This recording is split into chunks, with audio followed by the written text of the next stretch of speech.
Despite EU leaders agreeing to move Brexit negotiations onto trade, there is growing frustration with the whole process, including a mammoth divorce bill of up to £39 billion.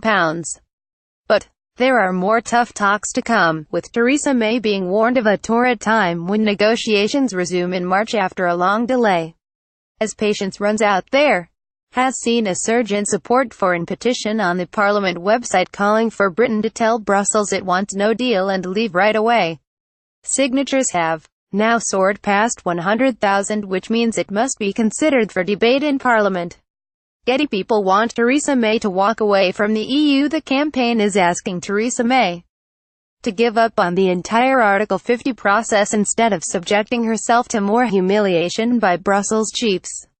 UKIP MEP Gerard Batten rejoiced at the increase in support, tweeting, "The petition to make parliamentary debate ditching Article 50, leaving on our terms, not the EU's, is now over 100k. It will take place. Great news." The petition was submitted by Midlands voter Jack Taylor in September, calling for the government to unilaterally declare it was leaving immediately.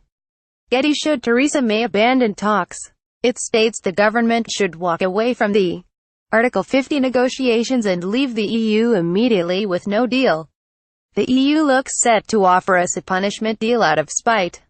Why wait another 18 months when we could leave right away, and why take back control of our country, lawmaking powers and borders? Mr. Taylor explained, the EU looks set to offer us a punishment deal out of spite, insisting we pay tens of billions of pounds as part of a settlement fee, and continue to accept the jurisdiction of EU courts even after we've left. PAMS could debate a no-deal walkout. Meanwhile, pro-MPs in Labour, the Lib Dems and the SNP, along with unelected lords, are attempting to block Brexit. The longer we remain a member, the more opportunity they have to interfere. Why wait almost another 2 years when we could just leave right away? His petition will remain open for signatures until next March, when talks with the EU are expected to begin again. In its response to the petition, the Department for Exiting the EU said the government has already introduced legislation to ensure the UK exits the EU with certainty, continuity and control. Getty: talks will move on to trade after the EU summit. A smooth and orderly exit is in the national interest, and further legislation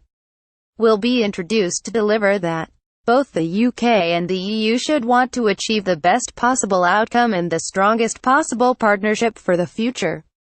The government believes that a deep and special partnership between an independent UK and the EU is in the interests of both sides. It added, the country voted to leave the EU, and the government is clear that there must be no attempts to remain inside the EU, no attempts to rejoin it through the back door, and no second referendum. In leaving the EU, the government will seek the best deal for the UK, maximizing the benefits from leaving the EU, control over our borders, laws and money, while maintaining the greatest possible access to EU markets and continuing to work with our European neighbours on common problems, after withdrawal, the UK will bring an end to the direct jurisdiction of the Court of Justice of the European Union (CJEU) in the United Kingdom. The Prime Minister has been clear that the days of Britain making vast contributions to the European Union every year will end. The European Commission has set out the European Union's position on the financial settlement, and the government is undertaking a rigorous examination of the detail of this. The petition